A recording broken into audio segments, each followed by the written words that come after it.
People do teach certain methods for a reason, and one of the reasons is so you don't get injured. When you're playing a musical instrument, you might be like, yeah, but I prefer playing in this pose like this. Anything that involves physical activity can also injure you pretty badly. Do you perhaps have any tips for execution for people who aren't used to playing 2D fighters on stick? I'm actually kind of thinking of too many things. I'm trying to dilute this into the one major tip that I felt was like really helpful. Maybe it'll help if I actually hold my stick. I feel like grip is a really important one. Obviously there are no right grips and wrong grips, but it's really important that you try more than one. For example, you can hold the stick with your hand over it like this, and I've actually seen a few people hold the stick like this. I wouldn't. But then there are the people who hold the stick like this, with like two fingers like in between, like two fingers on the right, two fingers on the left, so right in the middle. And I used to hold it like this, and I found that when I did it with 3 fingers, so I put the stick in between my ring finger and my pinky, I felt like I was able to wrap my hand around the stick and get closer to it, and as a result, I had a better point of reference. So definitely trying a few different grips and finding which one works for you is good. Just look it up on Google, say what arcade stick grips are there, and I think there's like 5 or 6 of them. Just try all 6 and try all of them. And then I think another thing that has really helped me when coming into Under Night is that I think a lot of people think they understand how cancels work, but they haven't really thought it 100% through. Like, they just do it until it works, and they're just like, I just find that if I do it at this speed, it just kind of works.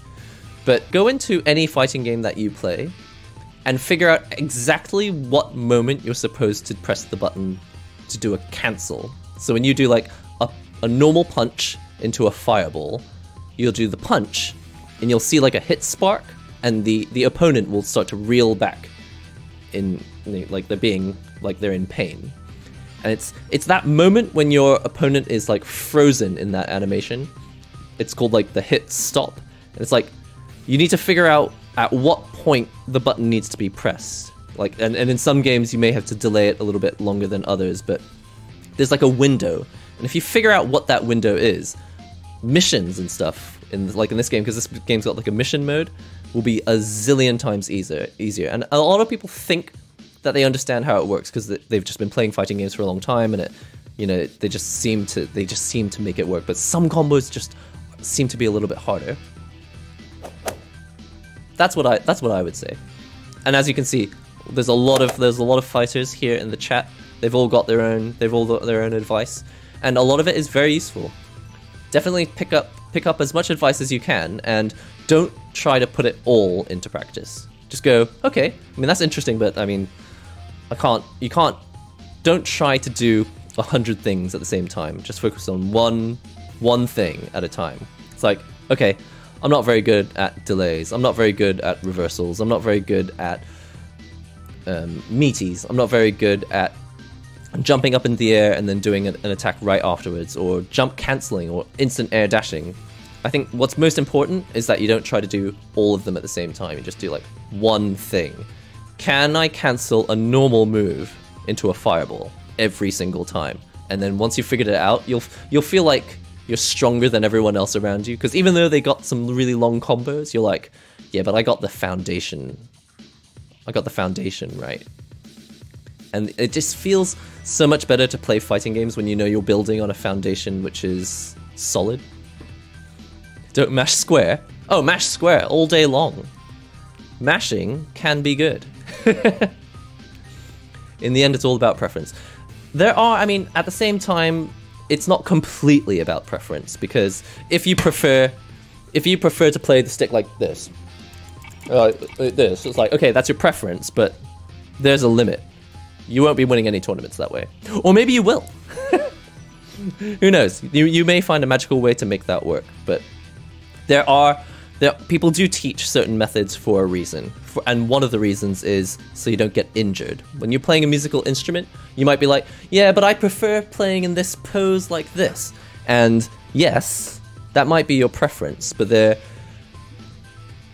know how to say this. Anything that involves physical activity can also injure you pretty badly. So, for example, I'm a streamer, right? Or I'm a video creator, whatever you want to call it. I'm sitting in a chair for 3 hours in a row. I mean, I should be standing up every now and then and taking a break, but if I don't sit in the right position, I could end up getting injured, and I'll be like, that's my personal preference to like slouch like this, but it's like, if I do that 3 hours a time, every single day for a week, because I'm a streamer and it's my personal preference, I'll be in hospital before you know it, and I'll be spending like $5,000 getting someone to do surgery on my back. It's like, there are reasons why people teach certain methods, it's just, they're not laws, they're methods. And yeah, after that, it's about finding what works for you. Anyway, we could talk about fighting games for years and years, and I would love to. I would love to. It's true, actually, Broly Legs does play with his mouth. He plays on a pad. I feel like if you're going to play with your mouth, you might want to find a controller that works better than one of these traditional sticks, because it's a little bit too far spaced out if you want to play with your mouth. But you're right, there are players who do. But like I say, I would love to chat about fighting games all night long. All night long. Da-da. I will see you all in a future NihongoGamer stream and or video. If you're not already subscribed on the YouTube channel, come and come and watch some videos on YouTube. If you're not following on Twitter, here's a link to that as well. And if you're a fan of Discord, you can use that format to chat with other members of the chat, people who've been very helpful playing matches with me in Under Night In-Birth or here in Final Fantasy XIV. You can join us on the Discord, and if you're not already following on Twitch, click the button, and I will see you all. Ciao indeed. I will see you all in the next NihongoGamer video and or stream. See ya. Bye.